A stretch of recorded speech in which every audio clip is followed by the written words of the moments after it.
ہم لوگ بے چین کیوں ہوتے ہیں؟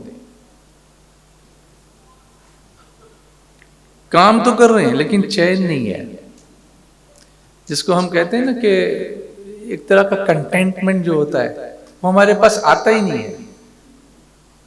جب دیکھو وہ کچھ نہ کچھ کرنے میں لگے ہوئے اور سیٹسفائیڈ ہی نہیں ہوتے۔ اس کی وجہ دا رول آف 99 ہے۔ اب آپ کہیں گے یہ کیا بات ہوئی 99 کی بات؟ تو اس کے لیے ایک چھوٹی سی سٹوری میں آپ کو سناتا ہوں۔ واقعات سنانا قرآن پاک کی بھی اللہ کی سنت ہے، قرآن میں یہ بھی دین کی دعوت کا طریقہ ہے۔ حضور نے بھی واقعات سنائے۔ خیر یہ واقعہ کہیں ہوا ہے نہیں ہوا ہے مجھے نہیں پتا، لیکن ہے ایک حکایت سمجھ لیجیے اس کو۔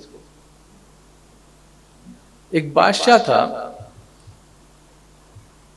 بادشاہ کے دربار میں ایک مزدور کام کرتا تھا، اور وہ ہمیشہ he was always enthusiastic, raring to go, bubbling with energy۔ بادشاہ نے کہا یہ کام کرنا ہے، اوے سر I'm here، ادھر جھاڑو مارے، okay okay I'll do that۔ اور کبھی گاتا رہتا تھا، کبھی سیٹی بجاتا رہتا تھا۔ And the king did not know the secret behind his energy, why he is always bubbling with energy, he is always there for everything۔ ملتا کچھ نہیں تھا زیادہ اس کو، مزدور کو ملتا بھی کیا ہے۔ بادشاہ اپریسیٹ بھی کرتا تھا اور ریزن بھی جاننے کی کوشش کرتا تھا۔ What's the reason behind his energy?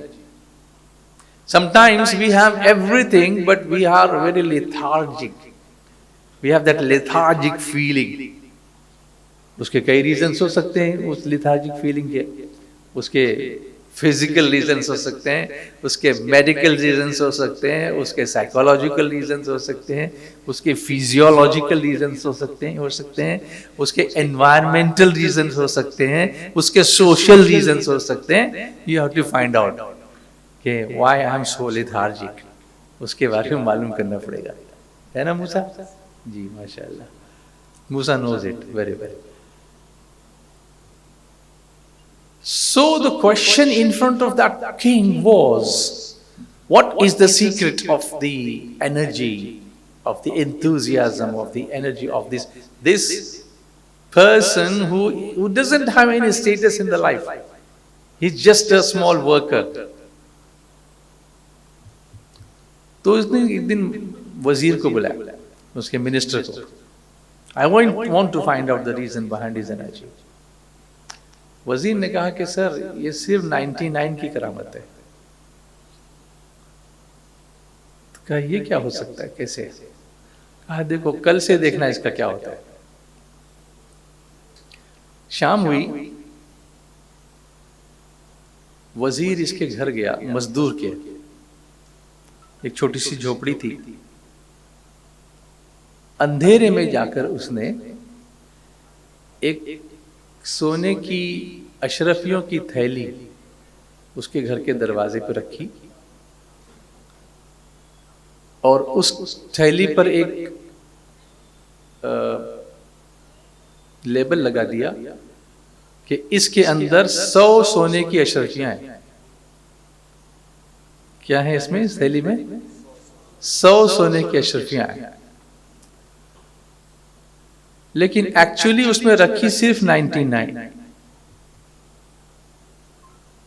تھیلی میں رکھی کتنی، 99، لکھا کتنا، 100۔ اور رکھ کے اندھیرے میں چھپ کے بیٹھ گیا، دروازے پہ دستک دی اور چھپ کے بیٹھ گیا۔ دستک دی تو وہ آدمی باہر آیا، وہ مزدور، وہ ورکر۔ تو اس نے دیکھا ادھر ادھر تو کوئی ہے نہیں، تھیلی رکھی ہوئی دیکھی، تو اسے لگا کہ شاید کوئی میرے لیے یہ لا کر کے رکھ کے گیا ہے۔ اس پہ لکھا ہوا دیکھا کہ اس میں 100 سونے کی اشرفیاں۔ جلدی جلدی گھر گیا، بیوی سے کہنے لگا دیکھو آج تو ہماری قسمت کھل گئی، اتنی دنوں سے محنت کرتے تھے لیکن مزدوری کچھ اچھی ملتی نہیں تھی، بادشاہ کے دربار میں بھی کام کرتا تھا، شاید آج بادشاہ خوش ہو گیا میرے لیے اور اس نے یہ تھیلی بھجوا دی۔ دینے والا تو مجھے نظر نہیں آیا، لیکن ہو نہ ہو یہ میرے لیے ہے، تو چلو جلدی جلدی اس کو گنتے ہیں۔ اب دونوں گننے کے لیے بیٹھے تو نکلی کتنی، 99 لکھا کتنا تھا 100. اب یہ بولا وہی ایک کدھر گئی؟ تو وہ ادھر ڈھونڈ رہا ہے، وہ کبھی کٹیا کے نیچے ڈھونڈتا ہے، تو کبھی کباڑ کے نیچے ڈھونڈتا ہے، تو کبھی دروازے کے پیچھے ڈھونڈتا ہے، کبھی موم بتی لے کے ڈھونڈتا ہے، تو کبھی کیا لے کے ڈھونڈتا ہے. وہ پوری رات سو نہیں سکا کہ وہ ایک اشرفی کدھر گئی. اس پہ تو 100 لکھا تھا. اب رات بھر جب سویا نہیں، صبح کام پہ آیا تو he was like lethargic like this. بادشاہ نے کہا کیا ہوا تجھ کو؟ کہا نہیں حضرت کچھ بھی نہیں ہوا. وزیر سے پوچھا کیا ہوا؟ کہا حضور وہی 99 کی کرامت ہے. کیا ہوا کیا؟ کہا میں نے اس کے ساتھ ایسا ایسا کیا. اس نے 99 ملنے پر اللہ کا شکر نہیں کیا، وہ ایک جو نہیں ملی اس کے لیے رات بھر روتا رہا. اس کی وجہ سے اس کی ساری انرجی ختم ہو گئی. اب ہم کو خود سوچنا ہے کہ کیا ہمارے ساتھ ایسا معاملہ ہے؟ کبھی ہم کو سستی آتی ہے، کبھی ہم ناراض ہوتے رہتے ہیں، کبھی ہم اپنی انکم سے سیٹسفائیڈ نہیں ہوتے ہیں، کبھی ہم اپنے گھر سے سیٹسفائیڈ نہیں ہوتے ہیں. تو وہ کوئی ایک چیز مسنگ ہوتی ہے نا، اس کے لیے روتے رہتے ہیں. اور جو 99 اللہ نے دی ہے نا، اس پر شکر نہیں کرتے. جبکہ اللہ کا وعدہ ہے اور اللہ کبھی اپنے وعدے کی خلاف نہیں کرتا. قرآن پاک میں اس آیت کو میں کوٹ کرتا ہوں، لَإِن شَكَرْتُمْ لَأَزِيدَنَّكُمْ، اگر تم شکر کرو گے تو ہم تم کو اور زیادہ دیں گے.